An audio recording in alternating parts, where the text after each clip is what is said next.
Donkey Kong Country for the Super Nintendo Entertainment System.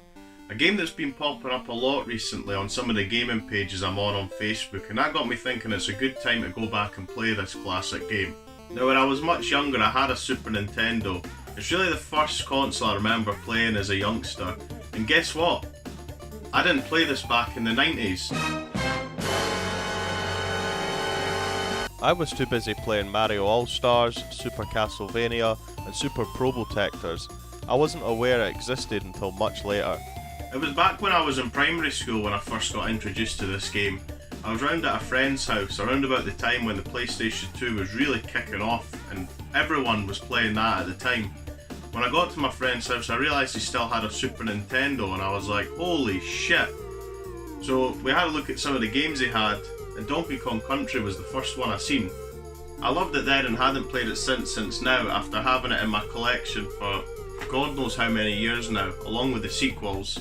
You got a nice CD along with this called Go Ape that featured some great bands that were around at the time, which include Oasis, Primal Scream and Boo Radley's, along with others.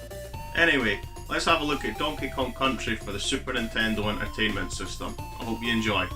Donkey Kong Country is a 2D platformer released in November of 1994 for the Super Nintendo Entertainment System. Published by Nintendo and developed by Rare. Nintendo had become very interested in the company Rare after seeing a working demo of a boxing game they had been working on and being very impressed by the realistic visuals. Nintendo ended up securing a deal with Rare and finished with them acquiring 49% of Rare, making them a second-party developer for the company. So work began on Donkey Kong.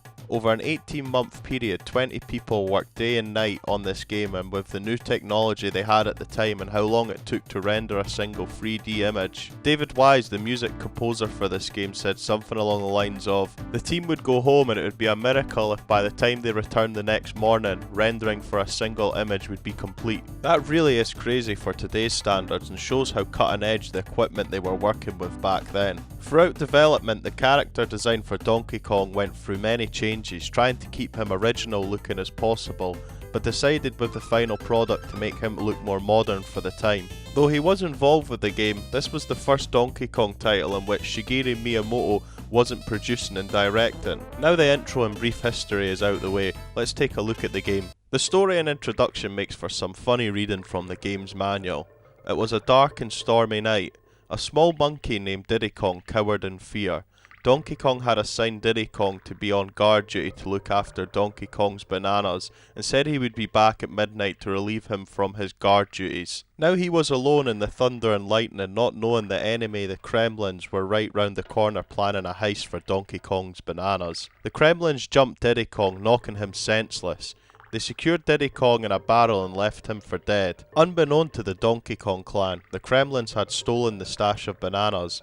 It wasn't until the next morning Donkey Kong was awoken by his name being shouted. Realising the time and he had slept in, he got up frantically. It was Cranky Kong who woke him up, Donkey Kong's granddad, who was the original Donkey Kong in the older games.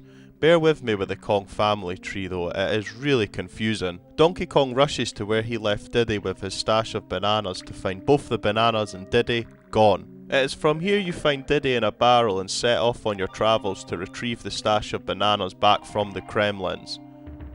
Wait, all of this because that big lazy bastard Donkey Kong slept in through his alarm? But then again, we wouldn't have had this game if he did wake up, so suppose it's all good. The gameplay is smooth and easy to get on with, using the D-pad to go left and right on the screen and also up and down on the underwater levels. B button to jump and swim underwater. You can use the Y button to execute a rolling maneuver to take out enemies, which both characters can use to their advantage. Seen as Diddy Kong is following you on your adventure, he is also a playable character. Depending on who you prefer using, you can use the A button to tag in and out. If the character you're controlling gets hit, he'll disappear, leaving you in control of whatever character is left on the screen, effectively giving you 2 lives per level. If you do happen to lose a character, don't worry. They may be savable if you find a barrel with DK on it. Hitting one of these barrels will bring the lost character back on the screen to play. As you'd expect, both Donkey Kong and Diddy Kong have their pros and cons.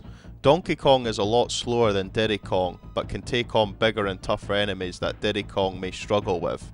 Personally, I preferred playing as Diddy Kong as much as possible, but there was a few moments I had when I felt like I could really do with using Donkey Kong. There is also hidden animals to find throughout various levels you can jump on. They have their advantages too. Rambi the Rhino will run over anything in his path, and even find hidden bonus stages hidden behind walls. Winky the Frog is brilliant for reaching them hard to reach spots with higher jumping ability. There are a few other animals to also find throughout levels. Seeing as the Kremlins have stolen your stash of bananas and you're pretty much just following the trail, these are collectibles, and just like Mario and his golden coins, collecting 100 bananas grants you with an extra life. There are also extra lives to collect, and these will appear on screen as red balloons with Donkey Kong's face on it, but some may be harder to reach than others.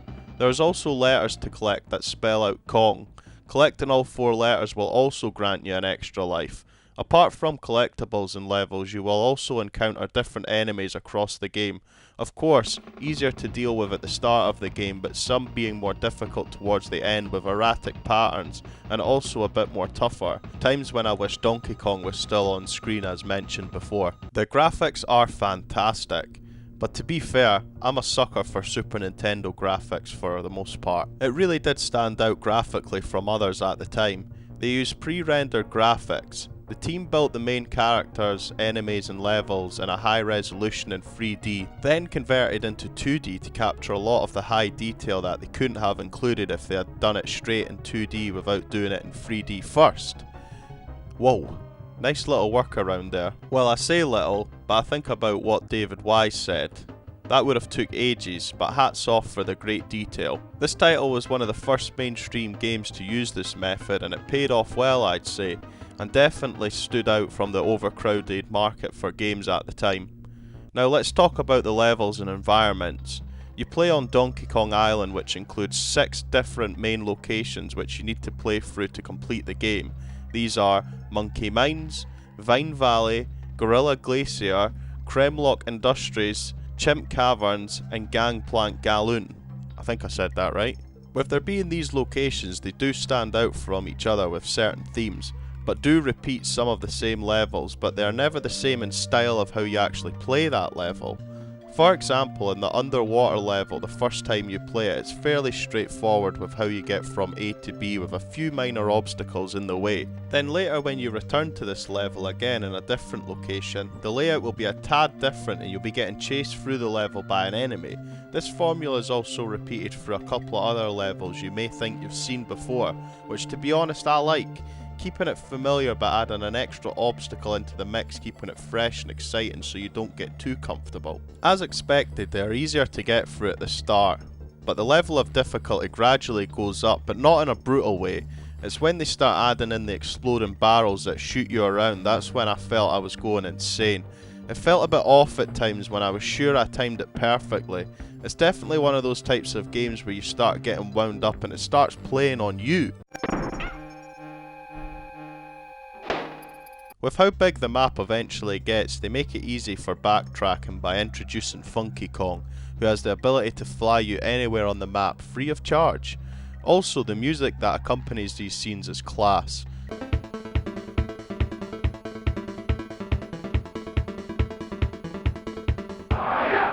Suits the character perfectly.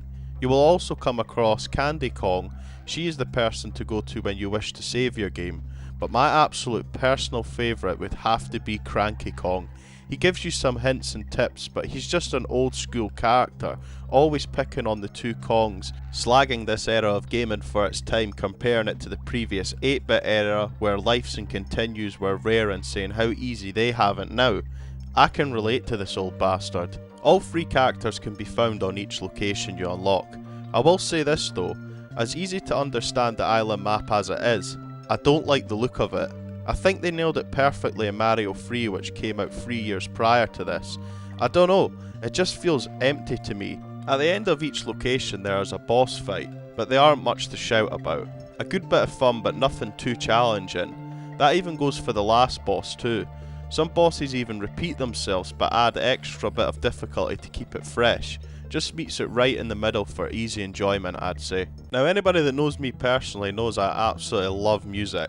and I can honestly say the soundtrack for this game is absolutely fantastic and definitely one of the best from its era. It really is brilliant catching the feel and atmosphere from each level or location you find yourself in. From that iconic intro theme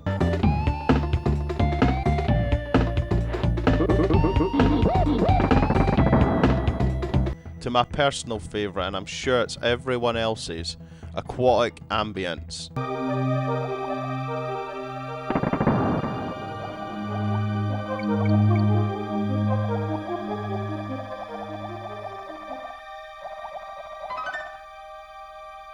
And I'm going to be honest, I didn't play through this again just because I'd seen it get mentioned a lot recently on groups.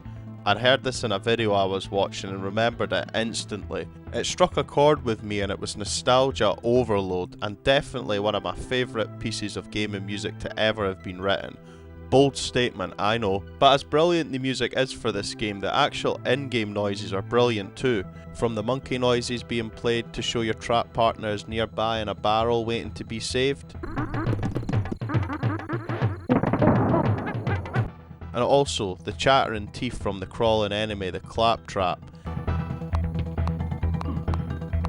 It really was mind-blowing playing this again, and I know it's hard to say for today's standards, but I always play a game with a mindset of for its time, and for its time it was ahead of the game, pardon the pun, on many levels. The game sold over 6 million copies in its first holiday season, keeping Nintendo as a big player on the gaming industry, going against Sega at the time, and with the up-and-coming PlayStation 1 console that was soon to be released, and the effect it would have on the gaming industry. After selling 9 million copies, it became the second best selling Super Nintendo game and also was a record for the fastest selling game at the time. With the high success from this game also came 2 direct sequels for the Snes in the form of Diddy Kong's Quest and Dixie Kong's Double Trouble, which I may cover later on down the line. It also got re-released for the Game Boy Color in 2000 and also the Game Boy Advance in 2003. It was also available on the Wii Virtual Console while that was online. Gone now, I believe, but if you want to experience the real deal, either buy yourself a copy